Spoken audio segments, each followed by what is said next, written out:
স্বাগত ডিবিসি সংবাদে, আপনাদের সাথে আছে হিমাদ্রি রাহা। এবারে জানাবো খবরের বিস্তারিত।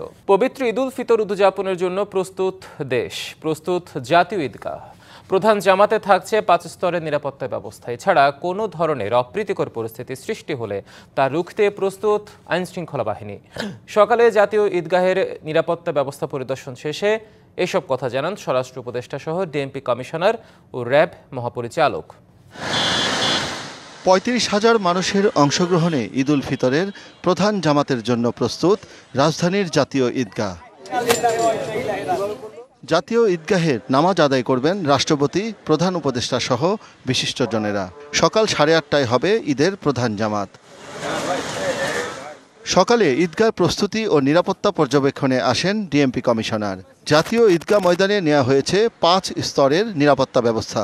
বিশৃঙ্খলার চেষ্টা করলে কঠোর ব্যবস্থার হুঁশিয়ারি দেন ডিএমপি কমিশনার। জাতীয় ঈদগাহ ময়দানের ঈদের জামাতে 5 স্তর নিরাপত্তা বলয় তৈরি করা হবে। প্রবেশ গেটসমূহে তল্লাশির জন্য আর্চওয়ে ও মেটাল ডিটেক্টর থাকবে। পুরো জাতীয় ঈদগাহ ময়দান সহ আশপাশের এলাকা সিসিটিভির আওতামুক্ত থাকবে। ঈদগাহ ময়দানে আসার প্রধান 3টি রাস্তার প্রবেশ মুখে ব্যারিকেড থাকবে, যেখানে আর্চওয়ে ও মেটাল ডিটেক্টর দিয়ে তল্লাশির ব্যবস্থা থাকবে। পরে পরিদর্শনে আসেন র্যাব মহাপরিচালক। বলেন, পুলিশের সদস্যদের বাইরেও আলাদাভাবে কাজ করবে বাহিনীটি। বিপণী বিতানে রমজান মাসের শুরু থেকে প্রচুর বিক্রি কিনে হয়, অনেক অর্থের লেনদেন হয়। তো যার জন্য এই সময় ছিনতাই, চাঁদাবাজি এই ধরনের অপরাধের একটা প্রকোপ থাকে। তো আমরা রমজান মাসের শুরু থেকেই এই ধরনের অপরাধ নিয়ন্ত্রণের জন্য কাজ করে আসছি। চাঁদাবাজি না হতে পারে, রাস্তাঘাটে ছিনতাই, ডাকাতি বন্ধের জন্য আমরা আপ্রাণ চেষ্টা করে যাচ্ছি। ঈদ জামাত ঘিরে নিরাপত্তার কোনো শঙ্কা নেই বলে জানিয়েছেন স্বরাষ্ট্র উপদেষ্টা। নিরাপত্তার জন্য আমাদের যত ধরনের ব্যবস্থা নেওয়ার কথা আমরা সব ধরনের ব্যবস্থাই নিয়েছি। গুঞ্জন সবসময় গুঞ্জনই থাকে, আমাদের নিরাপত্তার কোনো অভাব নেই এবং কোনো নাশকতা হওয়ার কোনো আশঙ্কা নেই। বৈরী আবহাওয়ায় জাতীয় ঈদগাহে জামাত বাতিল হলে সেই ঈদ জামাত হবে বায়তুল মোকাররম জাতীয় মসজিদে। শাহ ইমন, ডিবিসি নিউজ, ঢাকা। সৌদি আরব সহ মধ্যপ্রাচ্য এবং বিশ্বের বেশ কয়েকটি দেশ উদযাপিত হচ্ছে পবিত্র ঈদ উল ফিতর। রবিবার ঈদ উল ফিতর উদযাপন করেছে সৌদি আরব, সংযুক্ত আরব আমিরাত, কাতার, বাহরাইন, কুয়েত সহ 11টি মুসলিম দেশ। তবে এই তালিকায় রয়েছে তুরস্ক, ফিলিস্তিন সহ আরও কয়েকটি দেশ। অন্যদিকে মিশর, সিরিয়া, ওমান, ইন্দোনেশিয়া এবং অন্যান্য দেশে ঈদ উদযাপন হবে আগামী সোমবার। একই দিন পাকিস্তান, মালয়েশিয়া, ব্রুনেই, ভারত এবং অস্ট্রেলিয়াতেও ঈদ উদযাপিত হবে। সৌদি গেজেট এক প্রতিবেদনে জানিয়েছে, গতকাল শনিবার সন্ধ্যায় শাওয়াল মাসের চাঁদ দেখা যাওয়ায় সৌদি কর্তৃপক্ষ রবিবার ঈদের দিন ঘোষণা করে। ঈদ উল ফিতর উপলক্ষে নিজ দেশের জনগণ ও মুসলিম বিশ্বকে শুভেচ্ছা জানিয়েছেন সৌদি বাদশাহ সালমান বিন আব্দুল আজিজ আল সৌদ।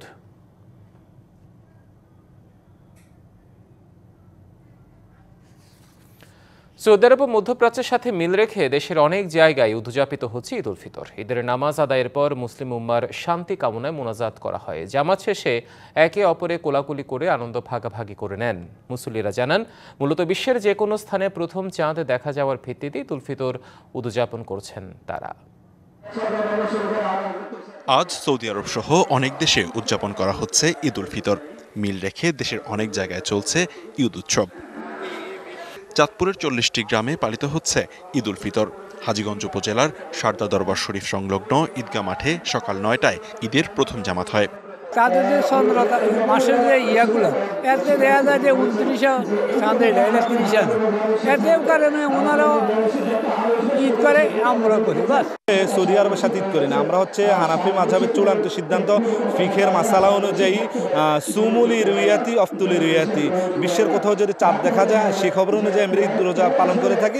বিশ্বের যে কোনো জায়গায় প্রথম চাঁদ দেখা যাওয়ার ভিত্তিতে চাঁদপুরের 40টি গ্রামে ঈদ উদযাপন হয়ে থাকে। হাজীগঞ্জের শারদা দরবার শরীফের মরহুম পীর আল্লামা মোহাম্মদ ইসাক চৌধুরী 1928 সালে এই প্রথা চালু করেন। আমরা যে সূত্রটা অবলম্বন করি সেটা হলো শরঈ সিদ্ধান্ত। পৃথিবীর যে কোনো এক জায়গায় চাঁদ দেখা গেলে এবং নির্ভরযোগ্য সূত্রে সেই সংবাদ পাওয়া গেলেই ঈদ রোজা পালন করতে হয়।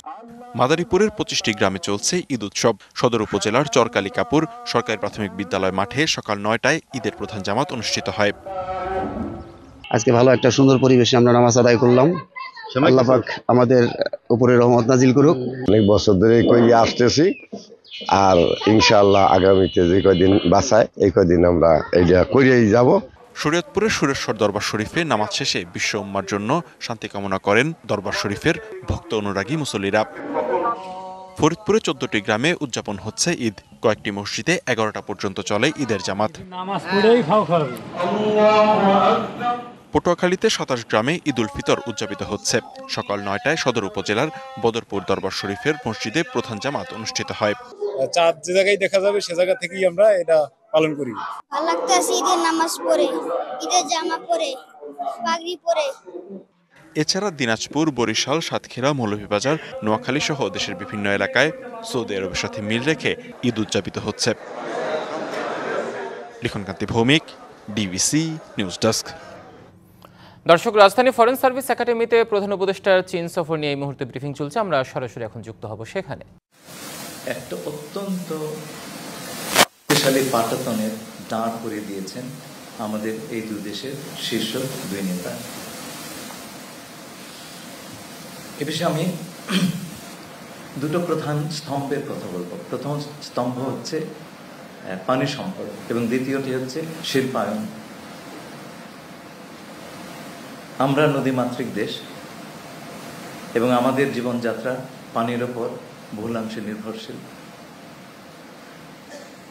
প্রকৃতির এবং পরিবেশের যে পরিবর্তন আগামী 50 বছরে তার কি প্রভাব বাংলাদেশের জনগণের ওপর পড়বে, সেই কনসিডারেশনে আমাদের প্রধান উপদেষ্টা চীনের সাথে পানি সম্পদ নিয়ে দীর্ঘ, বিস্তৃত এবং গভীর আলোক করেছেন এবং বাংলাদেশের রিভার সিস্টেম আমরা এগুলোকে কীভাবে সংরক্ষণ করতে পারি, ব্যবহার করতে পারি, এই বিষয়ে চীন আমাদের জন্য একটা অত্যন্ত বড় দৃষ্টান্ত। তারা এইসব বিষয়ে পৃথিবীতে অগ্রগণ্য ভূমিকা পালন করেছে। আপনারা তাদের বিভিন্ন প্রজেক্টগুলো দেখলে, বিশাল বিশাল প্রজেক্টগুলো দেখলে বুঝতে পারবেন। এই বিষয়ে মাননীয় প্রধান উপদেষ্টা প্রেসিডেন্ট শি জিনপিং এর সহায়তা চেয়েছেন এবং তারাও সর্বাত্মক সহযোগিতা দেবার প্রত্যয় ব্যক্ত করেছেন। এর পরপরই তিনি চীনের পানি সম্পদ মন্ত্রীর সঙ্গে সাক্ষাৎ করেন এবং সেই সাক্ষাতের সময় চীনের সবচাইতে যারা প্রথিতযশা পানি বিশেষজ্ঞ আছেন তারা সকলেই উপস্থিত ছিলেন। তিনি মাননীয় প্রধান উপদেষ্টা আগামী 50 বছরে বাংলাদেশের পানির যে চাহিদা এবং সেই চাহিদা পূরণের কি কি উপায় হতে পারে সেই নিয়ে বিশদ আলোচনা করেছেন এবং চীনা পক্ষ তাতে আমাদেরকে সব ধরনের সহযোগিতার প্রতিশ্রুতি দান করেছেন। এর ভিতরে রয়েছে নদীর পানির সংরক্ষণ, বন্যার পূর্বাভাস, বন্যা নিয়ন্ত্রণ সহ বিভিন্ন বিষয়। এই প্রসঙ্গে আমি তিস্তা নদীর যে প্রকল্প সেটার কথা উল্লেখ করব। এই প্রকল্পটা আগেই হয়েছিল এবং এতে আমরা চীনা প্রতিষ্ঠানগুলোর অংশগ্রহণের জন্য আগ্রহ ব্যক্ত করেছি। আজ চাঁদ দেখা গেলে কাল উদযাপিত হবে পবিত্র ঈদ উল ফিতর। এদিকে আজও রাজধানী ছেড়ে যাচ্ছেন অনেকে।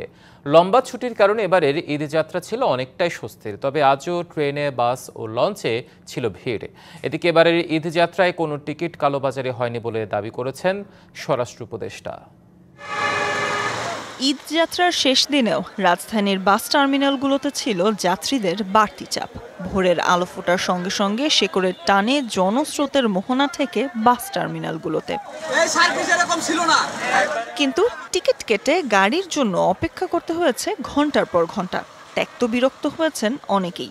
ছিল বাড়তি ভাড়া আদায়ের অভিযোগও। প্রত্যেকটা গাড়ির লোকেরা 500 করে লুক তুলতেছে ভনাটে, কিন্তু ওদের কোনো টিকিট নাই। আবার তারা পার্সোনালি লোকজন নিতেছে আমাদের চোখের সামনেই। খুশি লাগতেছে, কিন্তু তার সাথে বেশি কষ্ট হইতাছে এই যে আমরা সিরিয়ালে দাঁড়ায় আছি। এদিকে রাজধানীর কমলাপুর থেকে সময় মতো ছেড়ে গেছে ট্রেনগুলো।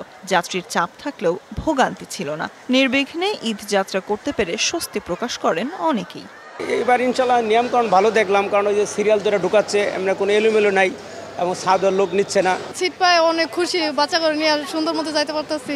টিকিট কাটা থেকে শুরু করে এই পর্যন্ত কোনো ভোগান্তিতে পড়ি না। যাচ্ছি জামালপুর, ছুটি হচ্ছে 5-6 দিনের, কষ্ট হচ্ছে না। নানুমণিদের সাথে দেখা হবে, মাদের সাথে দেখা হবে। অনেক ভালো ব্যবস্থাপনা, কোনো ভিড় নাই, যাতায়াত ভালো চলতে পারতেছি। এটাই কমলাপুর রেলওয়ে স্টেশন পরিদর্শন করে এবার ঈদ যাত্রায় কোনো টিকিট কালোবাজারি হয়নি বলে দাবি করেন স্বরাষ্ট্র উপদেষ্টা অবসরপ্রাপ্ত লেফটেন্যান্ট জেনারেল জাহাঙ্গীর আলম চৌধুরী। আমরা এখানে কোনো রকমের দুর্নীতি প্রশ্রয় দিই নাই এবং আমাদের যে কর্মকর্তা কর্মচারী আছে রেলওয়ে তাদেরও ইনস্ট্রাকশন দেওয়া হয়েছিল তারা যেন ঠিকমতো তাদের দায়িত্বটা পালন করে। অনেক সময় আপনারা দেখছেন যে এই কালোবাজারির সাথে কিন্তু আমাদের অনেক সময় এই যে আমাদের কর্মচারীরা অনেক সময় 2-1 জড়িত হয়ে গেছিল, এবার আল্লাহ দিলে একজনও হয় না। রেল যাত্রীদের নিরাপত্তা নিশ্চিতে এবার তৎপর ছিল কর্তৃপক্ষ। যে সমস্ত যাত্রী ছাদে উঠছে তাদেরকে আমরা নামিয়ে দিছি এবং নামায় তাদেরকে টিকিট করাইয়ে তারপরে আমরা ট্রেনের ভিতরে তাদেরকে দিচ্ছি, তারা নিরাপদে যেতে পারে, কোনো অ্যাক্সিডেন্ট না হয়। নারীর টানে ঘরমুখো মানুষের স্রোতে রাজধানীর একমাত্র লঞ্চ টার্মিনাল সদরঘাটেও ফিরে আসে তার পুরনো চেহারা। ঈদ যাত্রায় স্বস্তির কথা জানিয়েছেন নৌপথের যাত্রীরাও। Sultana Swarna, DBC news, Dhaka. এদিকে শেষ মুহূর্তের ঈদযাত্রায় মহাসড়কগুলোতে তেমন কোনো ভোগান্তি নেই। ঢাকা টাঙ্গাইল যমুনা সেতু মহাসড়কের যান চলাচল স্বাভাবিক রয়েছে। রাতে যমুনা সেতুর পূর্ব পাড় থেকে এলেঙ্গা পর্যন্ত জট থাকলেও রোববার সকাল 9টার পর যান চলাচল স্বাভাবিক হয়। শেষ মুহূর্তের ঈদযাত্রায় সাভারের সড়কগুলোতে নেই যাত্রী বা পরিবহনের চাপ। সকাল থেকে প্রায় ফাঁকা ঢাকা আরিচা মহাসড়ক। অপরদিকে নবীনগর চন্দ্রা মহাসড়কের বাইপাইল পয়েন্টে যাত্রীদের উপস্থিতি থাকলেও নেই তেমন চাপ। অতিরিক্ত যানবাহনের চাপ না থাকায় বিড়ম্বনাহীন দক্ষিণবঙ্গের প্রবেশ পথ হিসেবে খ্যাত ঢাকা মাওয়া এক্সপ্রেসওয়ে স্বাভাবিক সময়ের মতোই নির্বিঘ্নে যানবাহন চলাচল করছে ওই মহাসড়কে।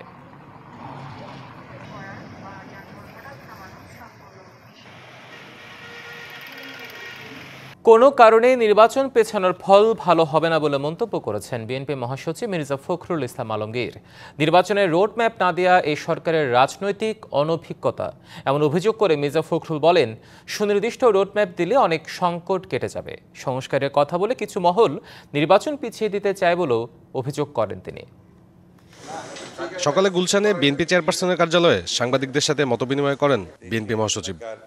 রাজনীতির কতটা বাস্তবতা আছে। এ সময় তিনি বলেন, অন্তর্বর্তী সরকার 7 মাসেও নির্বাচনের সুনির্দিষ্ট রোডম্যাপ দিতে পারেনি। এই বিলম্বের ফল ভালো হবে না।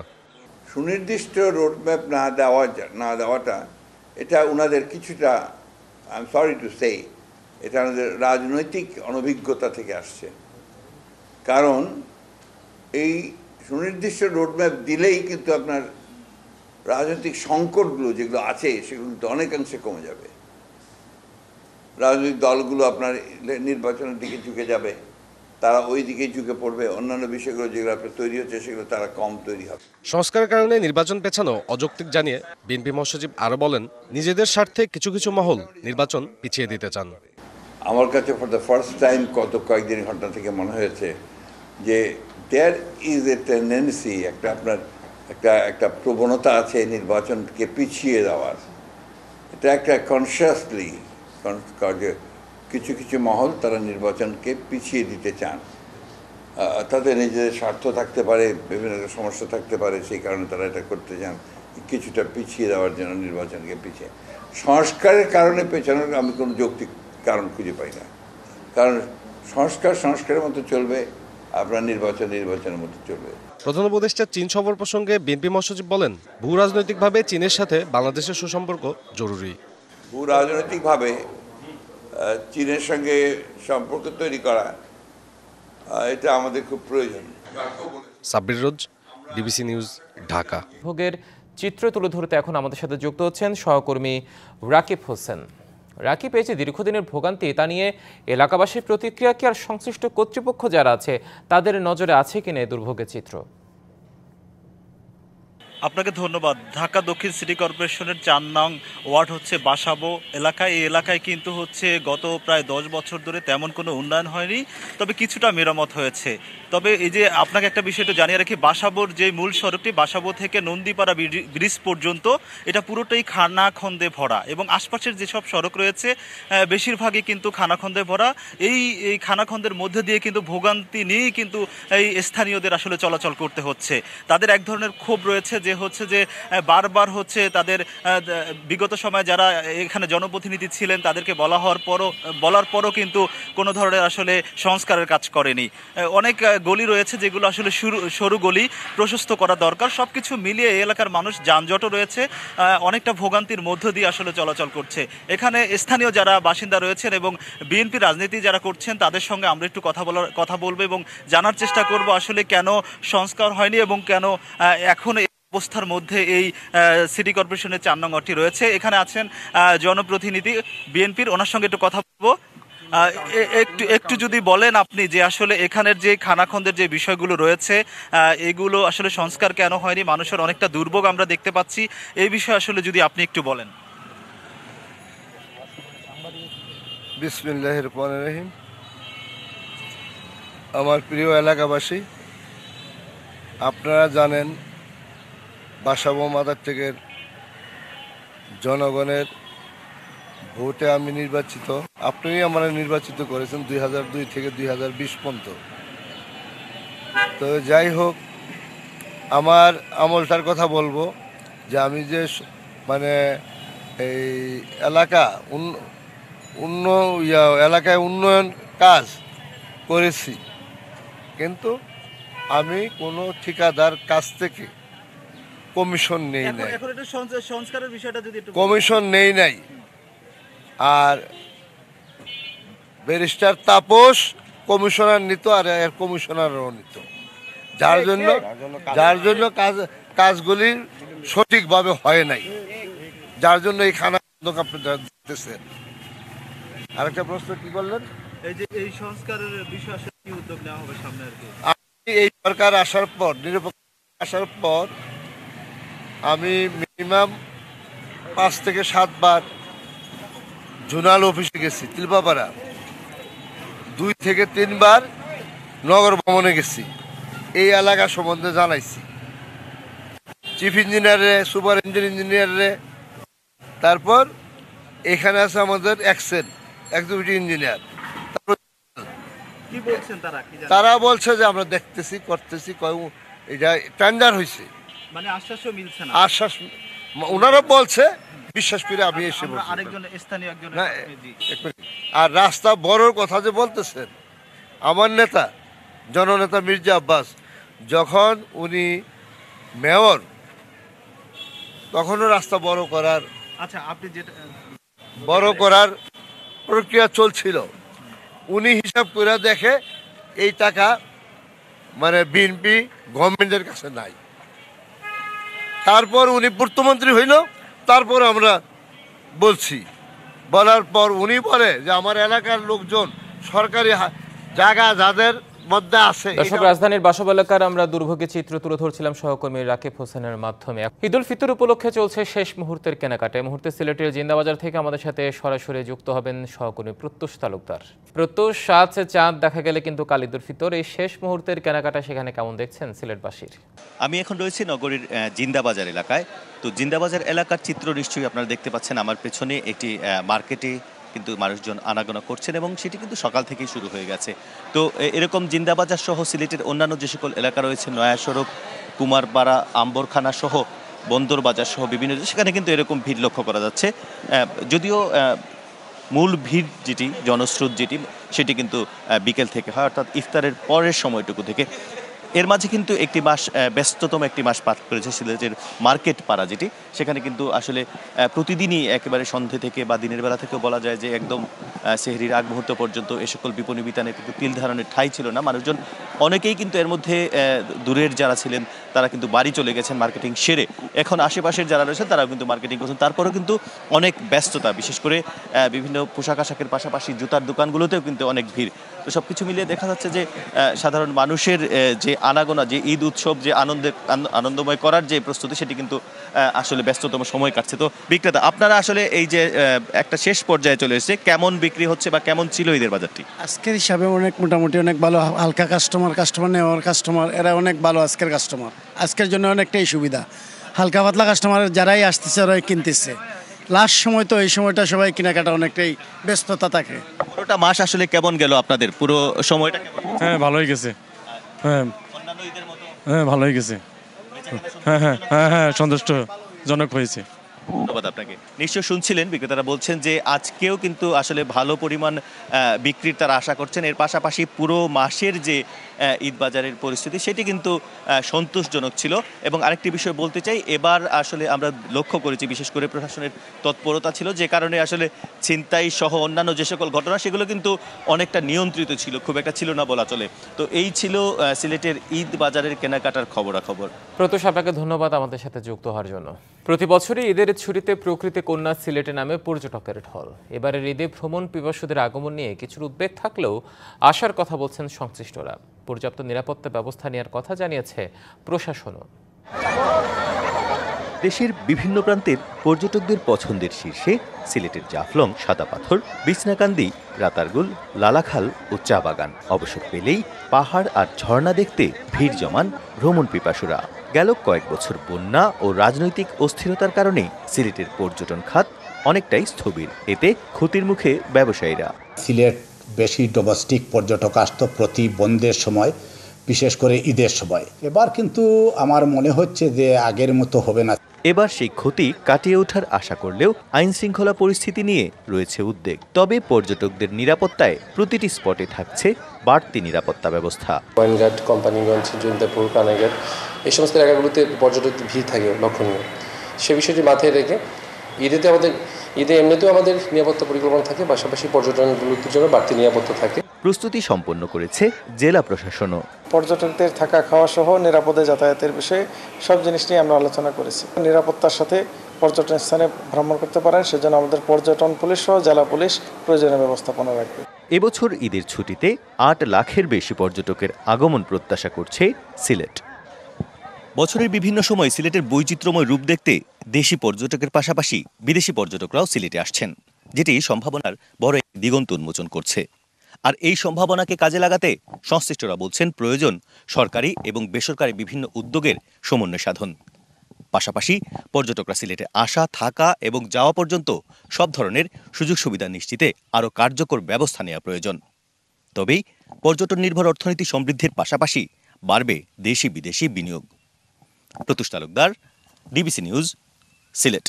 মিয়ানমারে ভয়াবহ ভূমিকম্পে এ পর্যন্ত মৃতের সংখ্যা ছাড়িয়েছে 1600। দেশটির সামরিক বাহিনীর সর্বশেষ তথ্য অনুযায়ী এখন পর্যন্ত প্রাণহানি হয়েছে 1644 জনের। থাইল্যান্ডে মৃতের সংখ্যা বেড়ে দাঁড়িয়েছে 17 জনের, নিখোঁজ এখনও 83। শুক্রবারের ভয়াবহ এই ভূমিকম্পে হতাহত হয়েছে প্রায় 3400 জনেরও বেশি। এই সংখ্যা আরও বাড়তে পারে বলে আশঙ্কা কর্তৃপক্ষের। ভারী ও প্রয়োজনীয় যন্ত্রপাতির অভাবে লোকজন খালি হাতে উদ্ধার প্রচেষ্টা চালাচ্ছে। শনিবার ব্যাংককে ধসে পড়া 33 তলা ভবনের নিচে স্থানটিতে উদ্ধার কাজ অব্যাহত রয়েছে। স্থানীয় কর্তৃপক্ষকে অনুসন্ধান ও উদ্ধার প্রচেষ্টা চালিয়ে যেতে এবং যে কোনো জরুরি প্রয়োজনে সাড়া দেওয়ার নির্দেশনা দিয়েছে মিয়ানমারের জান্তা সরকারের প্রধান জেনারেল মিন অং হ্লাইং। ডিবিসি সংবাদ এ ছিল এখনকার মতো। ডিবিসি নিউজের সঙ্গে থাকুন।